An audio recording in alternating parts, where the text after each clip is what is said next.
Hello guys, welcome back. तो guys एक बार फिर आप सभी का स्वागत है हमारी क्लास में। तो आज मैं आपको बताने वाला हूं कि आपकी एनएसबी ने आपकी वैकेंसी डिक्लेयर कर दी है, वो भी आपकी 43 पोस्टों पर।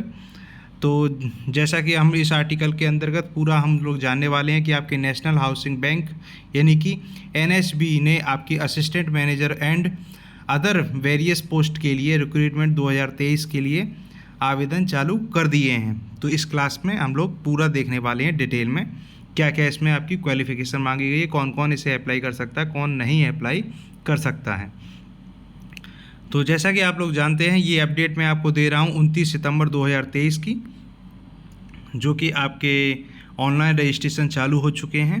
ठीक है, तो इसमें हम लोग थोड़ा जानकारी ले लेते हैं। राष्ट्रीय आवास बैंक यानी कि एनएचवी ने सहायक प्रबंधक एवं अन्य विभिन्न पदों की भर्ती के लिए अधिसूचना जारी कर दी है। जो उम्मीदवार निम्नलिखित रिक्त के लिए इच्छुक हैं वो 28 सितंबर 2023 से लेकर आपके 18 अक्टूबर 2023 तक ऑनलाइन आवेदन कर सकते हैं।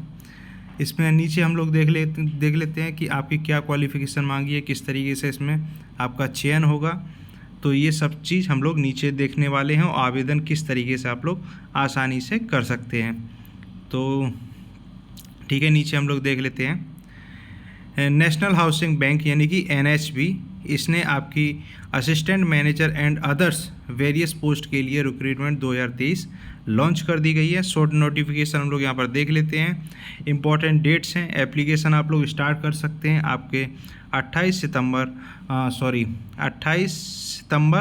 2023 से। ठीक है, तो 28 सितंबर 2023 से आपके आवेदन स्टार्ट हो चुके हैं और इसकी लास्ट डेट है 18 अक्टूबर 2023 और पेमेंट की लास्ट डेट भी आपकी 18 अक्टूबर 2023 ही है। तो समय से पहले आप अपना ऑनलाइन फॉर्म फिलअप कर दें। ठीक है, और एडमिट कार्ड वगैरह आपके समय से आ जाएंगे जैसा कि आपका शेड्यूल में बताया गया है। ठीक है, तो मे भी आपके जनवरी में आपके एडमिट कार्ड आ जाएंगे। अगर फ़ीस की बात कर लें तो आप यदि आप जनरल या ओबीसी या EWS से आते हैं तो आपको 850 रुपये रजिस्ट्रेशन फ़ीस देना पड़ेगा।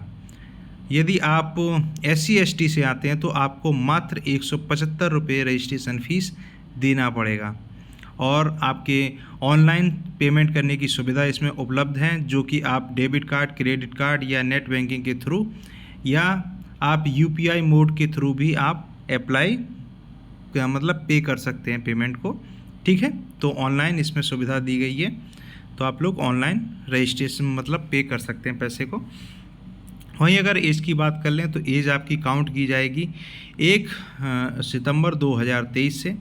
1 सितंबर 2023 से आपकी एज काउंट की जाएगी। तो मिनिमम एज आपकी मांगी गई है 21 साल से लेके 60 साल के बीच में। ये पोस्ट वाइज आपका दिया हुआ है नीचे। मैक्सिमम आपकी है 30 साल से लेके 63 साल। ठीक है, तो नीचे हम लोग देख लेंगे किस तरीके से है। और स्टेट गवर्नमेंट जिस तरीके से आपको छूट देती है तो इसमें स्टेट गवर्नमेंट रूल के अकॉर्डिंग आपको छूट भी मिलेगी। ठीक है, चलिए देख लेते हैं नीचे।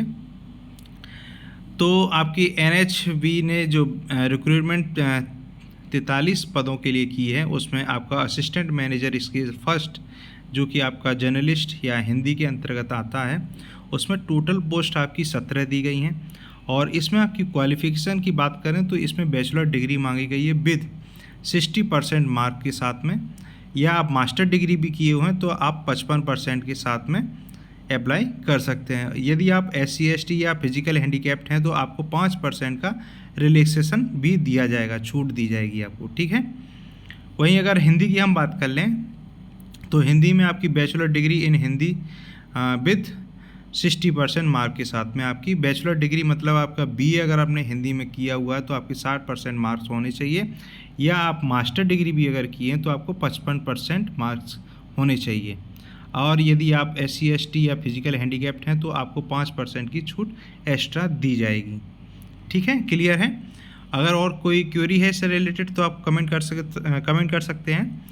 और वहीं अगर हम बात करें प्रोजेक्ट फाइनेंस की, तो प्रोजेक्ट फाइनेंस में केवल एक वैकेंसी है जिसमें आपकी क्वालिफ़िकेशन की अगर बात करें तो इसमें आपकी बैचलर डिग्री मांगी गई है, वो भी आपकी CA की विद 15 साल का एक्सपीरियंस। इसमें CA की आपका क्वालिफ़िकेशन मांगा गया है और साथ ही साथ में 15 साल का एक्सपीरियंस मांगा गया है। यदि आप लोग इसको मतलब क्वालिफ़िकेशन को फिल कर रहे हैं तो आप इसे अप्लाई कर सकते हैं, अदरवाइज़ आप ये पहली वाली पोस्ट अप्लाई कर सकते हैं असिस्टेंट मैनेजर स्किल फर्स्ट के लिए।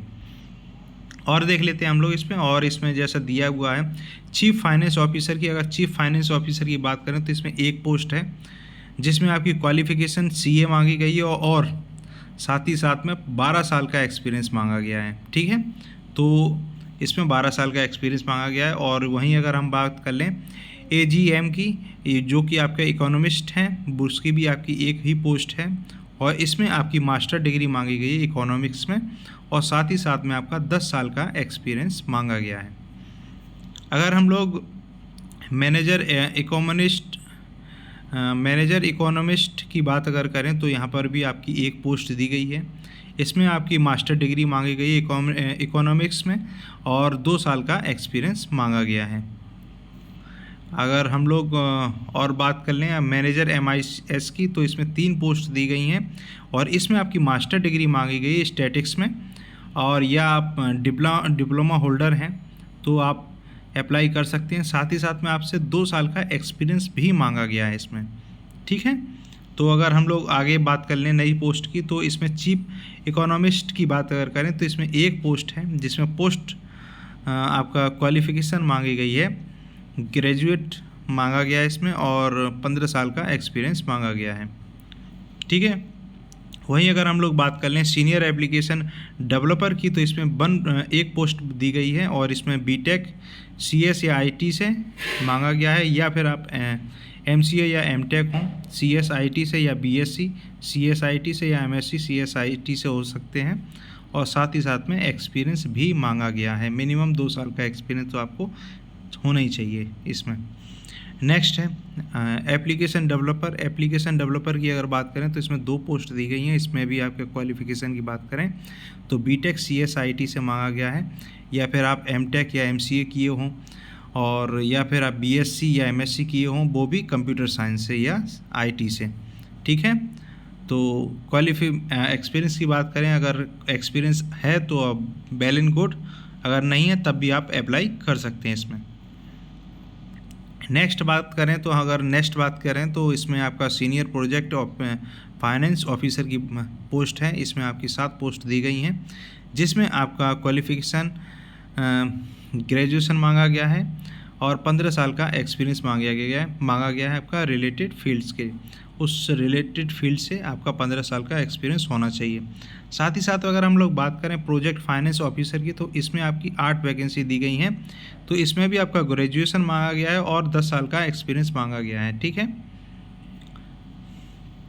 चलिए अब मेन पॉइंट आता है कि आप लोग इसे अप्लाई कैसे करेंगे। तो ऑनलाइन फॉर्म फिलअप करने का आसान तरीका है, इस आर्टिकल पर आप आ सकते हैं A to Z full study.blogspot.com पर, और यहाँ पर इस आर्टिकल को पढ़ेंगे और यहाँ पर आपको दिखाई दे रहा है क्लिक और अप्लाई ऑनलाइन, तो यहाँ पर क्लिक हेयर पर क्लिक करेंगे तो आप लोग इस ऑफिशियल वेबसाइट पर पहुँच जाएंगे और यहाँ पर आप अपना रजिस्ट्रेशन करेंगे और अपनी पूरी डिटेल्स फिल करेंगे। साथ ही साथ में आप अपने क्वालिफ़िकेशन के बारे में, एक्सपीरियंस के बारे में डिटेल फिल करने के साथ ही साथ में अपने डॉक्यूमेंट्स को स्कैन करके अपलोड करेंगे और फाइनली सबमिट करने से पहले पूरी एप्लीकेशन को चेक कर लें कि कोई मिस्टेक तो नहीं है। अगर मिस्टेक होने की कंडीशन में आप उसे सही करके दोबारा से अपलोड कर सकते हैं। तो आई होप आप लोग क्लियर हो गया होगा।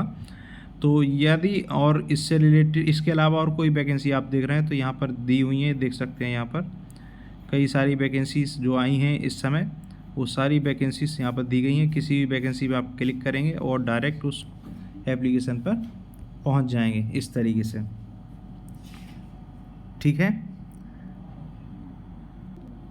तो आई होप आप लोगों को क्लियर हो गया होगा। इससे रिलेटेड किसी भी तरीके कोई क्वेरी हो तो आप लोग कमेंट बॉक्स में कमेंट कर सकते हैं, और कोई जानकारी और चाहिए तो आप कमेंट कर सकते हैं, तो मैं आपको नेक्स्ट क्लास में सॉल्व कराने की कोशिश करूंगा। तो उन लोगों से मेरी रिक्वेस्ट है जिन लोगों ने हमारे चैनल को अभी तक सब्सक्राइब नहीं किया तो कृपया चैनल को सब्सक्राइब करें, लाइक करें, शेयर करें, अपने दोस्तों तक शेयर करें जिससे वो लोग भी इस पोस्ट पे अप्लाई कर सकें। तो आज के लिए बस इतना ही। नेक्स्ट जैसे ही कोई नई वैकेंसी आती है तो मैं आपको जल्द ही बताऊंगा गाइस। तो आज के लिए बस इतना ही। Thank you.